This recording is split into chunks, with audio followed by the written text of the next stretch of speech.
માલવણ ચોકડી ઓમ શાંતિ વિદ્યાલય સામે વાલીઓનો રોષ।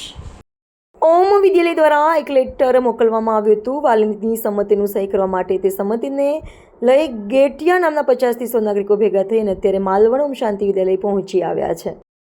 સરકારની પોલિસી અંતર્ગત શાળા પરિવહન અંતર્ગત જે પણ કચેરી દ્વારા સૂચના મળી કે વાલીને સંમતિપત્રક લઈ અને શાળા કક્ષાએ રાખવા, તો એ માટે વાલીને અમે સંમતિપત્રક અત્યારે આપ્યા છે અને હજુ સોમવારે દરેક વાલીની મિટિંગ બોલાવી છે અને એમને એ બાબતે જાગૃત પણ કરશું અને એ બાબતે સૂચન પણ કરશું।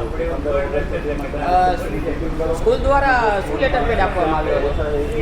સ્કૂલ દ્વારા સંમતિપત્રક આપવામાં આવ્યું હતું કે વાલીને જે હું મારી જોખમે કે મારા બાળકને અહીંયા શાળાએ મોકલું સંમતિ આપું છું એ માટે। ઓમ શાંતિ વિદ્યાલયે આજે અમે રજૂઆત કરવા માટે આવ્યા હતા।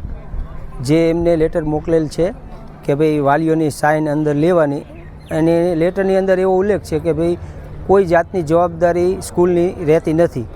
તો એના વિશે અમે સાહેબ જોડે ચર્ચા કરવા માટે આવ્યા હતા। શું સાહેબ દ્વારા તમને શું કહેવામાં આવ્યું? સાહેબે સોમવારનો ટાઈમ આપ્યો છે કે દરેક વાલીઓની આપણે એક મિટિંગ રાખશી। સોમવારની મિટિંગ રાખવાનું ચર્ચા થઈ છે સાહેબ જોડે।